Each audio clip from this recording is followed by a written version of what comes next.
My family ignored my efforts for years, so I made sure to show them who's boss. My sister's voice cracked through the speakers before I even made it to the stage, sharp and sugary at the same time. "And a special thank you to my little sibling," she said, dragging the words out like she was announcing a charity raffle, "for helping with whatever they've been doing back there." Laughter rippled through the function room. Polite, confused, then dying fast. Because everyone could hear the edge underneath it. I could feel the heat of the spotlights from the side, smell the warm champagne and garlic bread, and my fingers tightened around the clipboards in my hands so hard the metal ring bit into my palm. Behind the floral arch, a waiter whispered, "We're out of the gluten-free meals." And at the same exact moment, my mom hissed from her table, "Don't you dare embarrass your sister tonight." My brother-in-law-to-be, Ryan, was staring at his shoes like he'd rather disappear into the carpet. And my sister, Talia, smiled at me like she'd just pushed me down a flight of stairs and expected me to say thank you for the exercise. I stopped right at the edge of the stage, half hidden behind a speaker, and I looked out over the room. 40, maybe 50 people. Family friends, aunties, old school acquaintances who never remembered my name, but remembered my sister's. Everyone dressed up, glowing under fairy lights and soft music, eating off rented plates, and sipping overpriced bubbles in a venue that had my signature on the contract.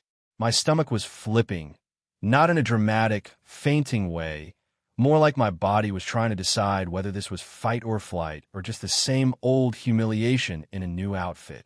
The band started to tune again, strings whining, and Talia leaned into the mic. "Come on," she said, eyes locked on me. "Don't be weird. Say something." And when the room turned fully toward me, I realized I had two choices. Do what I always did, smile, swallow, shrink, or finally use the one thing they never let me have at home. Authority. It started on a Tuesday night years ago, the kind of Tuesday that isn't memorable unless you're the one cleaning up after it. I was 19, still living at home, and Mom had decided we were having a small dinner for Dad's birthday. Small in our family means 15 people and a kitchen that looks like a war zone. Talia was 22 and already in her main character era, swanning through the house in a dress she couldn't cook in, announcing that she was just too stressed to help. My brother Callum disappeared with his mates. Dad sat on the couch watching the footy, and I did everything. I peeled potatoes until my fingertips wrinkled, ran to the shops twice because Mom forgot something, washed dishes while everyone ate, served cake, wrapped leftovers, took out the rubbish, wiped the bench, mopped the floor. At midnight, when the last guest finally left, Mom looked at the mess and said, "Honestly, if you hadn't been in such a mood, you could have made tonight nicer." I remember standing there with a tea towel in my hands, the smell of roast stuck in my hair, and realizing my effort didn't register as effort. It registered as background noise. Like electricity, you only notice it when it's gone.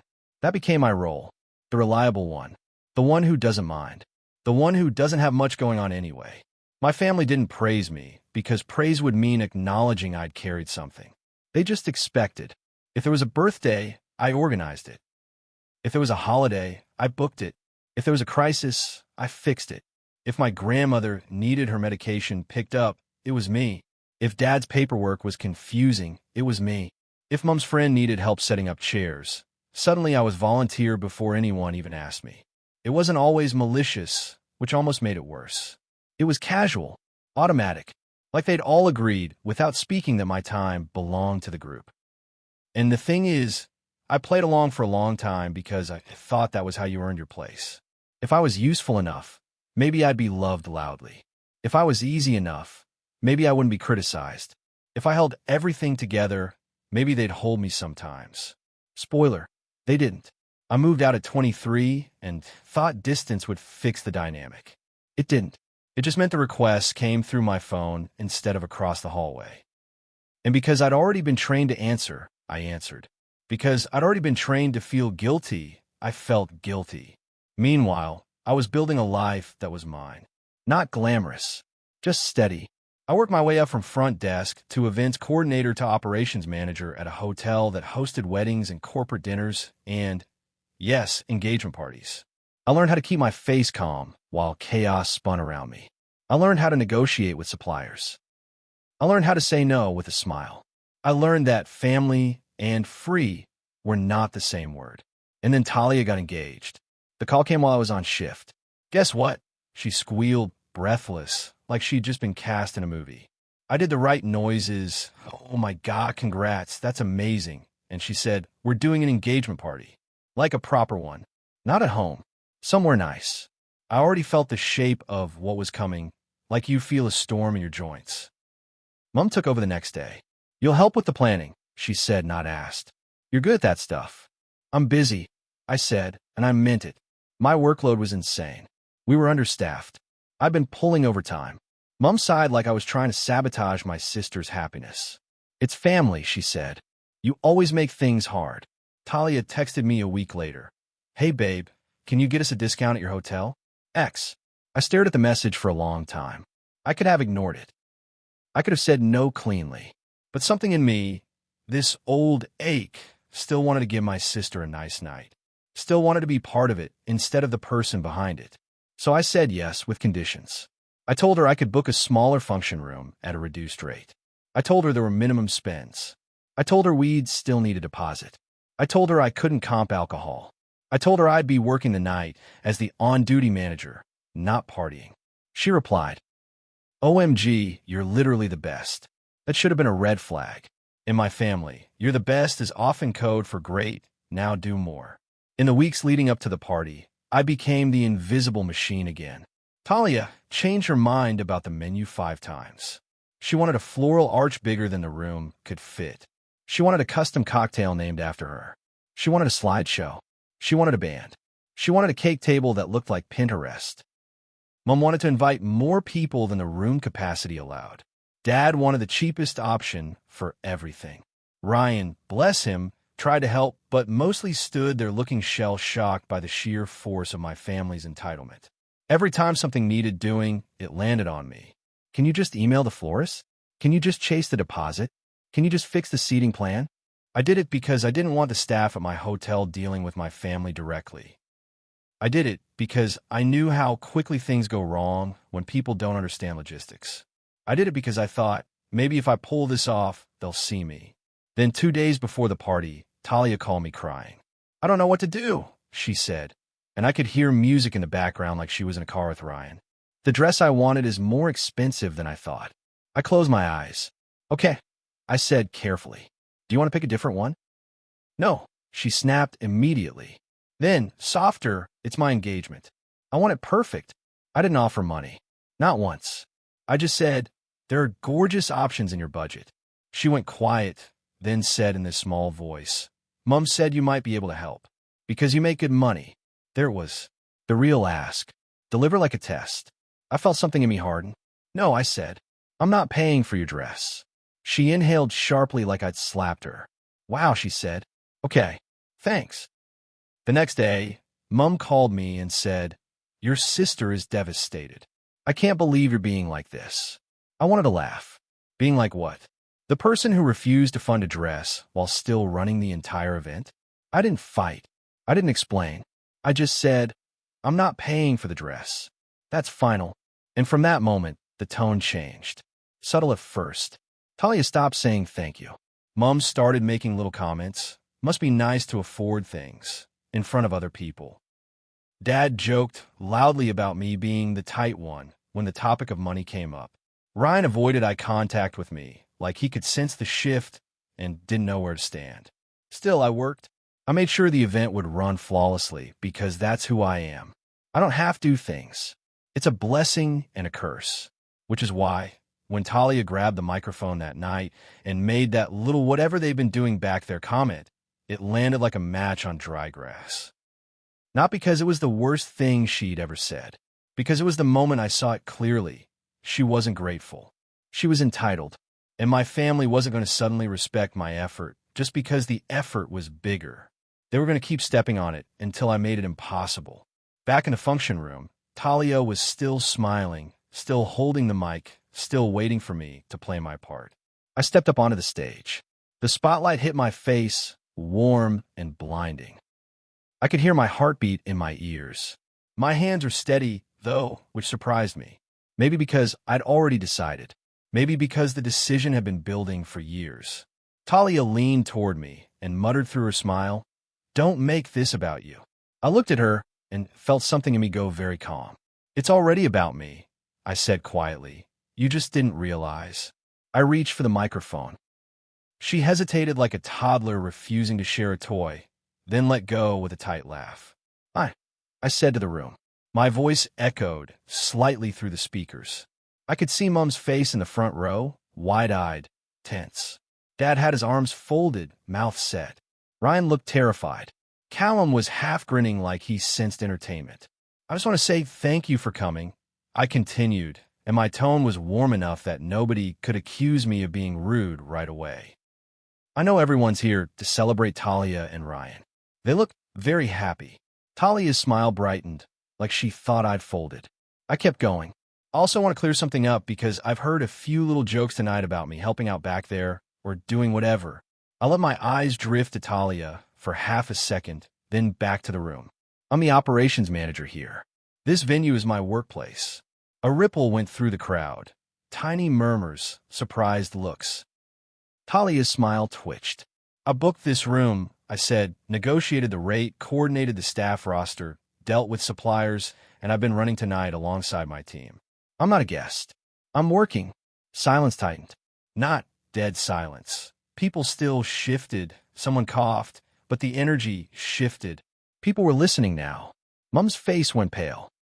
"And," I added, keeping my voice level, "because this is my workplace, there are a couple of things that need to be said so the night can continue smoothly." Talia's eyes widened slightly. "What are you doing?" she mouthed, not into the mic, just at me, furious. I ignored her. "We're missing 5 gluten-free meals because the final guest list was changed after the cutoff," I said, calm as if I was reading a schedule. "We're also at the alcohol limit on the package because extra spirits were requested without approval. That's fine, people can still drink, but it does mean the bar will switch to pay-as-you-go from now." You could have heard a pin drop for 1 full second. Then Mum shot up halfway out of her chair. "No," she started.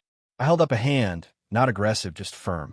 "Mum," I said into the mic, which made it 10 times more powerful than it should have been. "It's okay.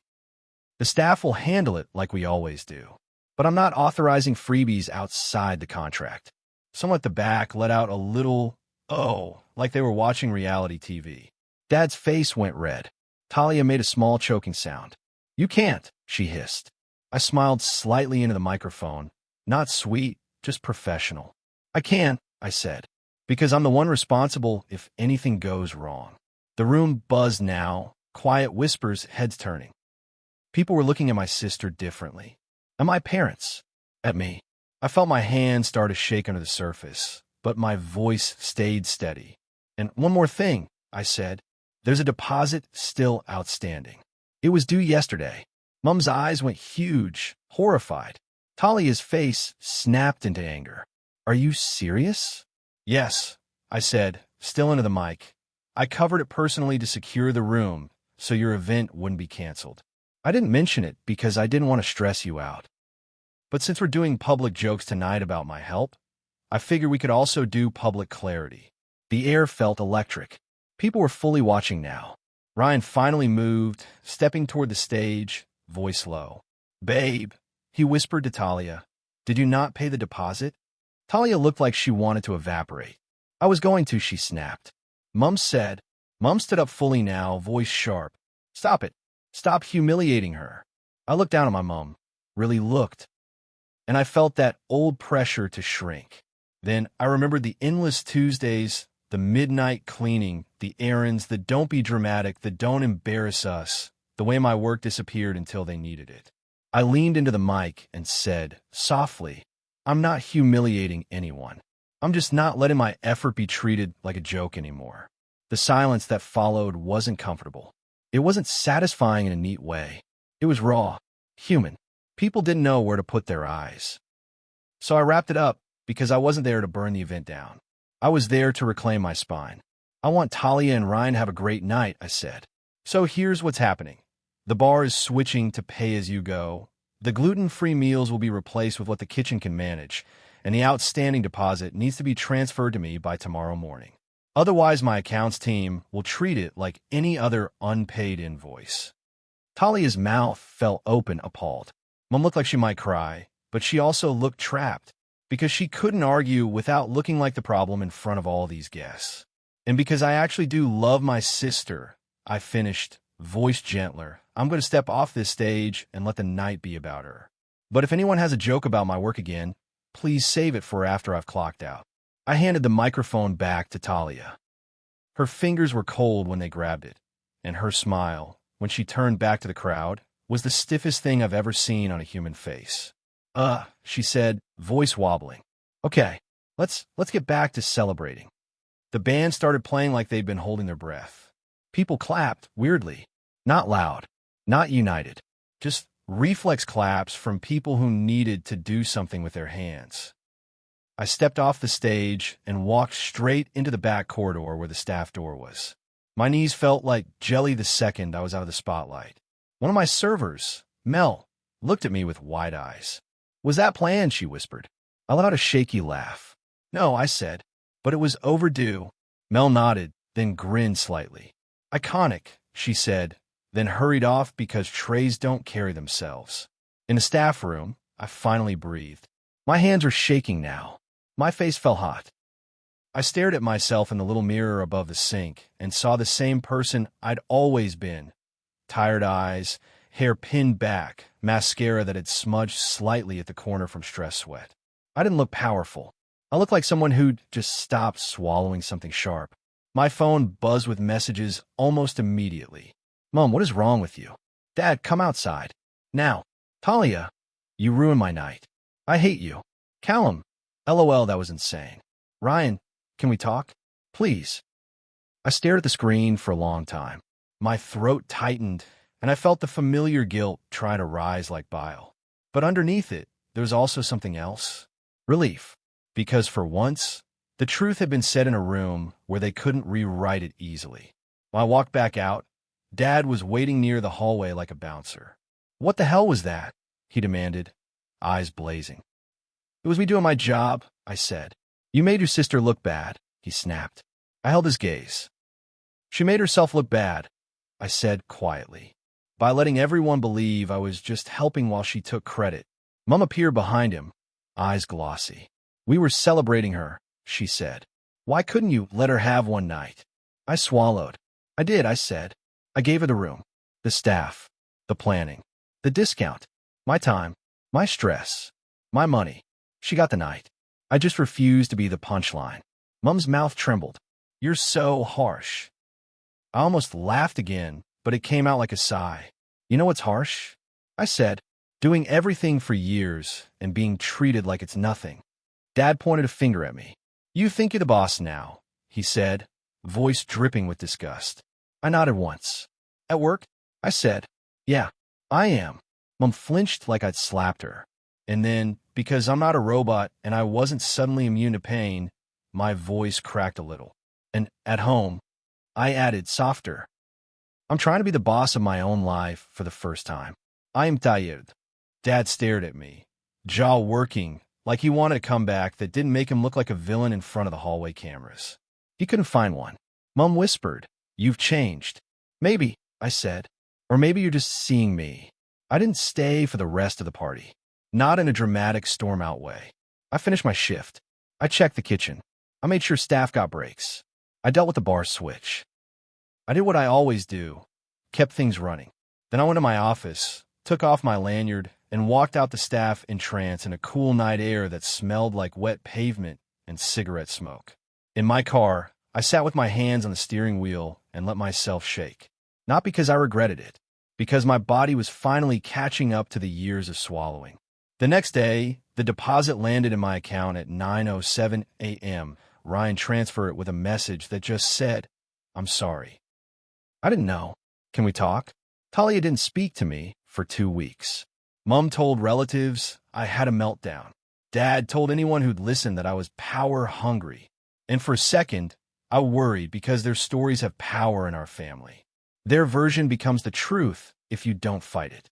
Then something unexpected happened. My aunt, one of the quieter ones, texted me. I saw what happened. I'm proud of you. My cousin, Josh, who'd always been kind but distant, messaged. I didn't realize you did all that. I'm sorry we never said thanks. Even Callum, my brother who mostly floats through life, turned up at my place with takeaway and said, awkwardly, Dad's pissed, but that was kind of badass. Also, I didn't know you paid the deposit. That's cooked. I didn't feel triumphant. I felt sad, honestly, because it shouldn't take a public moment for basic respect. Ryan and I did talk.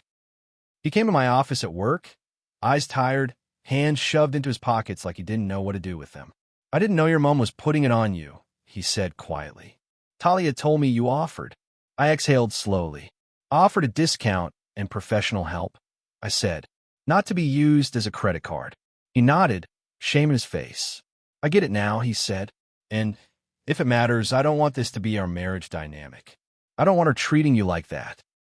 I hope so, I said, and I meant it. A month later, Mom invited me to coffee like she was approaching a wild animal.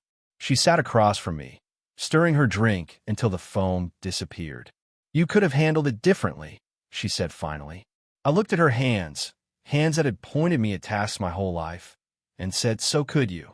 She swallowed. I didn't think you cared, she whispered. That hit me harder than any insult. I felt my throat tighten, and for a second I couldn't speak. Because of course they didn't think I cared. I never let them see it. Caring was vulnerability, and vulnerability in my family is something people step on. I cared, I said quietly. I just stopped begging you to notice. Mom's eyes filled. She didn't apologize. Not properly, not cleanly. But she said, I don't want to lose you.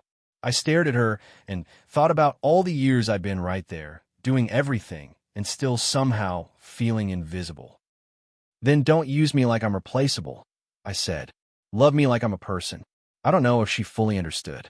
I'm not sure she ever will. My dad still acts like I committed a crime by refusing to play my role. Talia and I are polite now, in that brittle way where everything is still under the surface. Sometimes she'll text me like nothing happened, and I can feel the old reflex to smooth it over. Sometimes I do. Sometimes I don't. But here's what I do know. The night I stepped onto that stage, I didn't magically become fearless. I didn't become cold or cruel. I didn't win in a neat, satisfying arc. I just stopped letting them pretend my effort was nothing. They ignored my work for years because it was convenient, because it kept the machine running, because it meant they could shine without sweating. In the moment I made my effort visible in a room full of witnesses, they couldn't unsee it. They could call me dramatic. They could call me bossy. They could call me changed. But they couldn't call me invisible anymore. And honestly, that's the only kind of boss I ever wanted to be. The boss of my own life. The one who finally says, you don't get to treat my work like background noise and then demand it like a right.